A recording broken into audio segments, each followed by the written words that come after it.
Hi friends, అందరూ ఎలా ఉన్నారు? Welcome to Sivaseshu blogs. ఈరోజు క్రిస్పీ అండ్ టేస్టీ కాకరకాయ ఫ్రై ఎలా ప్రిపేర్ చేసుకోవాలో చూసేద్దామా? కాకరకాయ ఫ్రై అంటే చాలామంది ఇష్టపడరు కదా. పిల్లలు కూడా వద్దు మమ్మీ తినలేను అని అంటారు కదా. ఈ కాకరకాయలో ఒక సీక్రెట్ ఇంగ్రీడియంట్ అంటే వేస్తున్నానండి. చూడండి, మీకు ఆ సీక్రెట్ మీతో షేర్ చేసుకుంటాను. ఆ సీక్రెట్ ఇంగ్రీడియంట్ వేస్తే పిల్లలు కూడా ఇష్టంగా తింటారు. ఆ సీక్రెట్ ఏంటో చెప్పేస్తాను.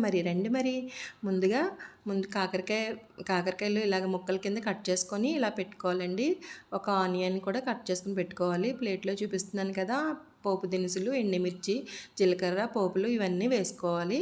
పక్కన పెట్టుకున్న తర్వాత స్టవ్ ఆన్ చేసుకొని బాండి హీట్ అయిన తర్వాత మనం పోపు దినుసులన్నీ వేసుకుందామండి. వేసుకున్న తర్వాత ఇలాగ ఫ్రై చేసుకుందాము. ఫ్రై చేసుకున్న తర్వాత చూడండి, హై ఫ్లేమ్లోనే ఇలా వేయించుకోవాలి. పోపు దినుసులు వేయించిన తర్వాత ఆనియన్ కట్ చేసుకుని, ఒక ఆనియన్ అయితే సరిపోతుందండి. చిన్న చిన్న ముక్కలుగా కట్ చేసుకొని ఇలాగ ఫ్రై చేసుకుందాం. పోపు దినుసులు వేయిన తర్వాత మాత్రమే ఇలాగ ఆనియన్స్ కట్ చేసుకొని వేసుకోవాలండి. వేసుకుని ముందే ఆనియన్స్ వేసేసామంటే పోపు దినుసులు వేగవు, మాడిపోతాయి అన్నమాట. అందు గురించి ఆనియన్స్ వేసుకున్న తర్వాత బాగా వేగిన తర్వాత మనం కట్ చేసుకున్న పక్కన పెట్టుకున్నాం కదా ఈ కాకరకాయ ముక్కలు ఇలాగా వేసుకొని ఫ్రై చేసుకుందాం.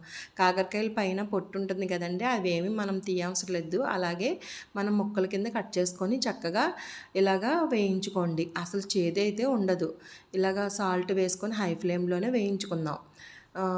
కాకరకాయ ఫ్రై అనగానే చేదు గురించి చాలామంది ఇష్టపడరు కదండి. మనం ఇలా వేయించుకోవడం వల్ల కాకరకాయ అనేది చాలా క్రిస్పీగా ఉంటుంది.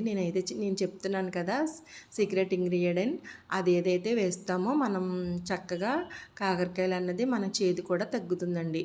చూడండి, ఇలాగా ఫ్రై చేసుకున్నాం కదా హై ఫ్లేమ్లో ఒక 5 మినిట్స్ మూత పెట్టుకొని ఇలా పెట్టాను కదండి. ఫ్రై చేసిన తర్వాత మళ్ళీ ఒకసారి కలుపుకున్న తర్వాత 5 మినిట్స్ సిమ్లో పెట్టుకొని కలిపి మూత పెట్టానండి. మూత పెట్టిన తర్వాత ఇలాగ మళ్ళీ వేయించుకుందాం. చూడండి, కాకరకాయలు చక్కగా వేగినాయి కదా.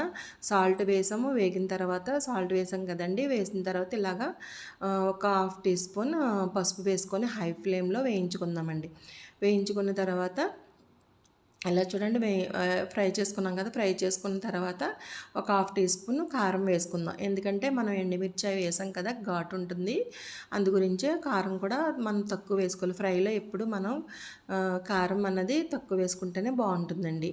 ఆ తర్వాత ఇలా హై ఫ్లేమ్లోనే ఇలా వేయించుకుందాం. ఎంత వేయించుకుంటే చక్కగా అది చేదన్నది మనకి తగ్గుతుందన్నమాట.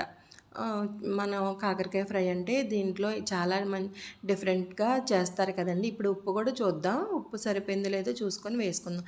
సీక్రెట్ ఇంగ్రీడియంట్ అంటే మీతో షేర్ చేసుకున్నాను చెప్పాను కదండి. అదేమిటో తెలుసా? మా అమ్మమ్మ చెప్పింది చిట్కా. వెళ్ళది పల్లీల పౌడరు ఇలాగ పౌడర్గా చేసుకొని ఇలాగ పల్లీల పౌడర్ వేసుకుంటే చాలా బాగుంటుందండి. పల్లీలు వేయించిన అవసరం లేదండి. పల్లీలు వేయించకుండా ఇలాగ పౌడర్ కింద చేసుకొని మిక్సీ పట్టుకొని ఇలాగ మనం ఒక హాఫ్ కప్పు పల్లీలని ఇలాగ పౌడర్ చేసుకొని వేసుకుంటే చాలా టేస్టీగా ఉంటుందండి. క్రిస్పీగా అది తినేటప్పుడు కూడా చాలా బాగుంటుందండి. పిల్లలు కూడా ఇష్టంగా తింటారు. చేదును కూడా తగ్గిస్తుందండి ఈ కాకరకాయ ఫ్రైలో పల్లీల పౌడర్ వేయడం వల్ల. నేనేంటో మీతో షేర్ చేసుకున్నానని చెప్పాను కదండి, అది ఇదేనండి చిట్కా అన్నది మాకు అమ్మమ్మ చెప్పిందండి.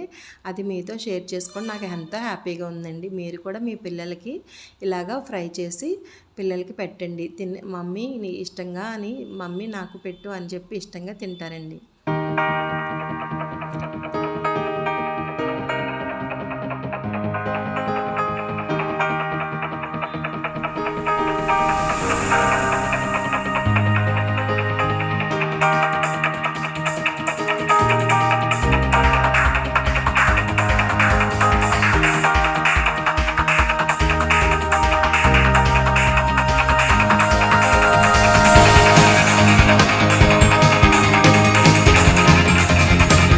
షేర్ చేసి, కామెంట్ చేసి, లైక్ చేసి, సబ్స్క్రైబ్ చేసుకోండి ఫ్రెండ్స్.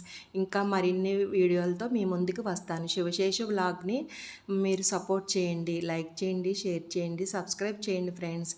ఈ కాకరకాయ ఫ్రైతో మీరు చాలా ఇష్టంగా ఇష్టపడే పిల్లలకు కూడా పెడతారు. బాయ్ ఫ్రెండ్, ఉంటాను.